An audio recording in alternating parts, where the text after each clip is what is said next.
तो मैं पार्थ कौशिक आपके अपने YouTube channel Parth Kaushik politics में आपका फिर से आज स्वागत करता हूं। पिछले कई दिनों से मैं लगातार वर्ल्ड पॉलिटिक्स पे अपना काम कर रहा हूं। मेरी टीम लगातार कई पार्टियों को ज्वाइन कर ली, उसमें कुछ ने कांग्रेस ज्वाइन कर लिया है, कुछ ने समाजवादी पार्टी ज्वाइन कर लिया है, कुछ ने बहुजन समाज पार्टी ज्वाइन कर लिया है और भी कई क्षेत्र थे, कुछ RLD में चले गए हैं और काफ़ी एनालिसिस मैंने पिछले दिनों में किया और मेरी तबीयत भी बहुत ख़राब रही, जिसकी वजह से मैं ये पॉलिटिकल वीडियोस आपके लिए अवेलेबल नहीं करा पाया। हमारा वीडियो बनाने का एक ही मकसद होता है कि आपके पास सही एनालिटिकल एनालिसिस के साथ वीडियो पहुँचे। पॉलिटिक्स टुडे में जैसा कि आप जानते हैं कि हम 3 घटनाओं पर चर्चा करते हैं। हम आज चर्चा करेंगे रशिया यूक्रेन वॉर के ऊपर, अग्निवीर स्कीम जो अब राहुल गांधी से जोड़ी जा रही है, जो हमारा राष्ट्रीय मुद्दा है, और पत्थरबाजी, पाकिस्तान का प्लस चाइना का हाथ, जो उत्तर प्रदेश के संदर्भ में हम समझने की कोशिश करेंगे। आइए अपने कार्यक्रम को चालू करते हैं। पहला हमारा टॉपिक है रशियन यूक्रेनियन वॉर।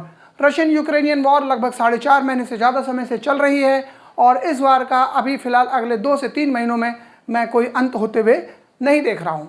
उसका सबसे बड़ा कारण ये है कि रशिया जब तक गेहूं उत्पादन क्षेत्र और काला सागर के आसपास के क्षेत्रों पे पूर्ण रूप से जब तक कब्जा नहीं कर लेगा और ब्लैक सी का सी एक्सेस जब तक यूक्रेन का काट नहीं देगा, उससे पहले वो कोई समझौता करने के लिए तैयार नहीं होगा। आने वाले दिनों में इस वॉर की वजह से 3 चीज़ों का बहुत ज़्यादा क्राइसिस होने वाला है। एक सबसे बड़ा जो है अप एंड डाउन जो है आपको जो क्रिप्टो करेंसी है उसमें देखने को मिलेगी। क्रिप्टो करेंसी तेज़ी से उठेंगी, तेज़ी से गिरेंगी। दूसरा, हथियार बनाने वाले जो क्या कहते हैं कंपनियां हैं और बीमा कंपनियां, खास करके लिए जो गुड्स बीमा कंपनियां हैं, उनके शेयर मार्केट में प्राइसेस बढ़ेंगे। और तीसरा जो पूरी दुनिया का कंसर्न है और हमारा और इंडिया ह्यूमैनिटी का कंसर्न है, उधर rising the price of wheat as well as rice. गेहूं के साथ साथ चावल का भी दाम बढ़ने वाला है, क्योंकि जैसे जैसे गेहूं की मात्रा कम होती चली जाएगी, पूरे विश्व का डिपेंडेंसी जो है भारत पे आ जाएगी और फिर उससे एक नई तरह की क्राइसिस उत्पन्न हो जाएगी। और जैसे कि इन जो डिमांड है राइस का गेहूं के सब्स्टिट्यूट के रूप में भारत सरकार अपने PDS कार्यक्रम में लगाएगी, उसकी वजह से चावल के दाम भी बढ़ेगा। फिलहाल अगले 2 से 3 साल तक हमारा स्टॉक इतना है कि अच्छे से अच्छे रेट पर कंट्रोल मैकेनिज्म के साथ अगर भारतीय गवर्नमेंट काम करती है तो उसको फ़ायदा होगा। दूसरी जो सबसे बड़ी बात है वो तेल को एक्सेस को लेकर के है रशियन यूक्रेनियन वॉर में। देखिए बहुत सारे लोगों को ये बातें समझ में नहीं आती है। उसका कारण ये होता है कि इंटरनेशनल इंफ्रास्ट्रक्चर से रिलेटेड जो न्यूज़ होती हैं वो पूरे भारत में कहीं नहीं बताई जा सकती हैं, लेकिन इस इंटरनेशनल इंफ्रास्ट्रक्चर न्यूज़ का जो आपकी IR से भी रिलेटेड रहता है, मेरे पार्थ कौशिक पॉलिटिक्स में अक्सर इन्हीं तरह की बातों पर डिस्कशन होता है और इन्हीं तरह की बातों को हम देसी स्टाइल में सीखने की कोशिश करते हैं। तो चूँकि पेट्रोलियम रिजर्व्स जो है वो केवल अपने ही देश में आप सेव करके रख नहीं सकते, स्टॉक करके नहीं रख सकते। अमेरिका की कुछ नीति, अब चाइना भी उसी नीति पे चल रहा है, यूरोपियन कंट्रीज इस नीति पे चलते हैं कि वो दूसरे देशों में भी अपना पेट्रोल स्टॉक कर लेते हैं, उसके बदले वो कुछ पैसे रेंट वगैरह देते रहते हैं। यही योजना भारत को भी अप्लाई होनी चाहिए, लेकिन इस तरह की योजनाओं में भारत का निवेश बहुत ही ना के बराबर है और इसीलिए जो है ऑयल प्राइस के दाम बढ़ते और घटते रहते हैं।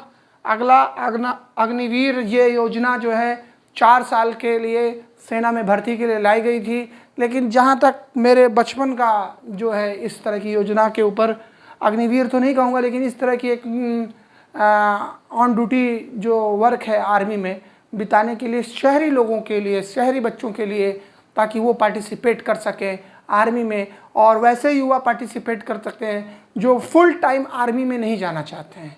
उनके लिए तो अग्निवीर योजना एक ठीक थी कि भाई 3 साल, या मेरे तो कहने का मतलब है 3 साल आप सर्व कीजिए, फिर 5 साल सर्व कीजिए और 5 साल के बाद आप शॉर्ट कमीशन के रूप में रहें। लेकिन इसमें 2 एग्जिट पॉइंट होने चाहिए थे, जो जब मैं आर्मी के लिए तैयारी करता था तो उसमें 3 साल और 5 साल का ऑप्शन होना चाहिए था।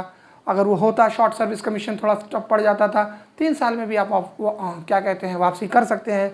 और मैं इसको इस रूप में भी देखना चाहता था कि ग्रेजुएशन हम आर्मी के डिसिप्लिन में करें, चाहे वो BA करें, कोई भी चीज़ें कोर्सेज हो, ग्रेजुएशन जो कोर्स है वो आर्मी के डिसिप्लिन में करें।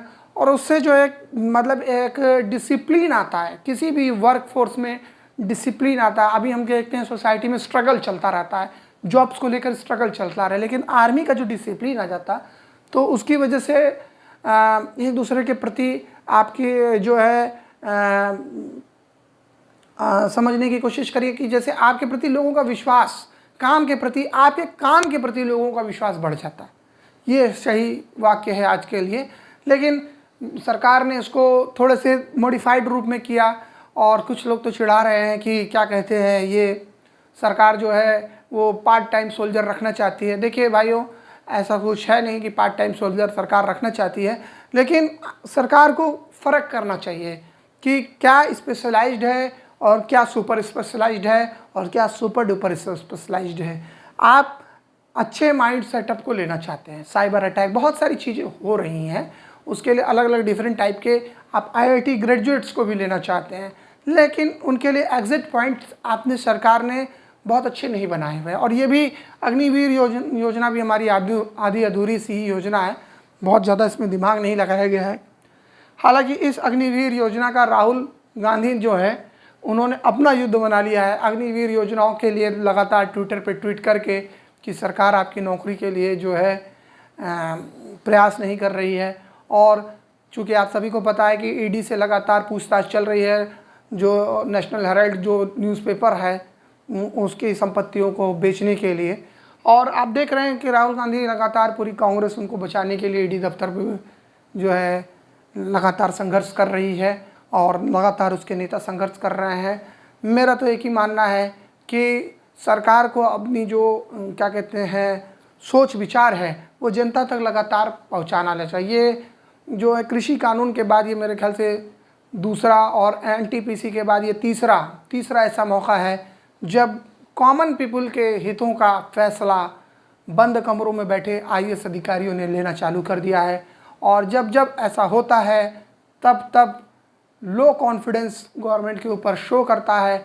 वैसे तो मोदी और अमित शाह के ऊपर बहुत भरोसा है भारतीय युवाओं का, पर मुझे एक बार फिर से कहने में कोई इसमें गुरेज नहीं है कि जब IAS अधिकारी फैसला लेंगे तब तक वो देश के सामान्य व्यक्ति के बारे में कुछ भी अच्छा सोचने में सक्षम नहीं रहते हैं।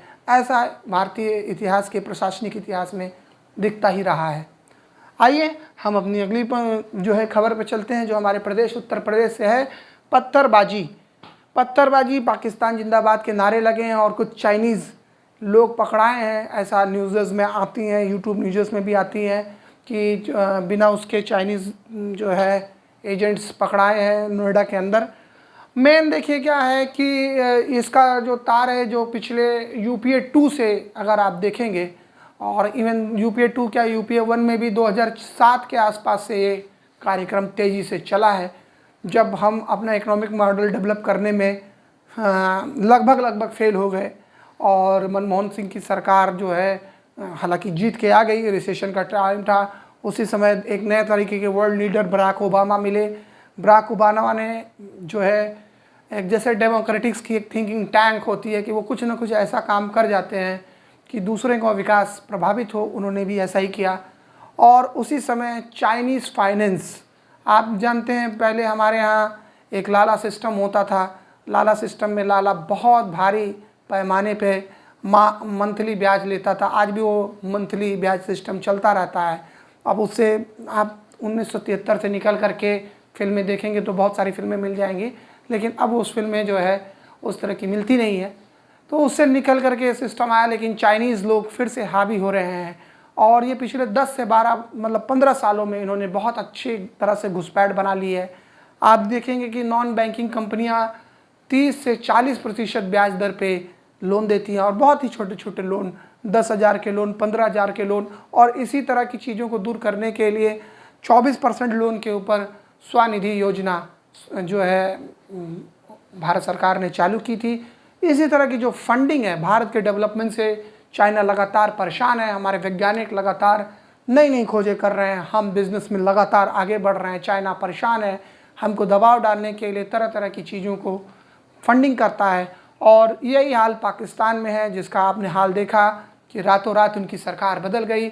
हमारे प्रिय प्रधानमंत्री इमरान खान जो है वो हमें छोड़ के चले गए। हालांकि मैं उनका डाई हार्ट फ़ैन हूँ, क्योंकि वो जब तक प्रधानमंत्री रहते हैं तब तक भारत को सफलता ही सफलता मिलती है।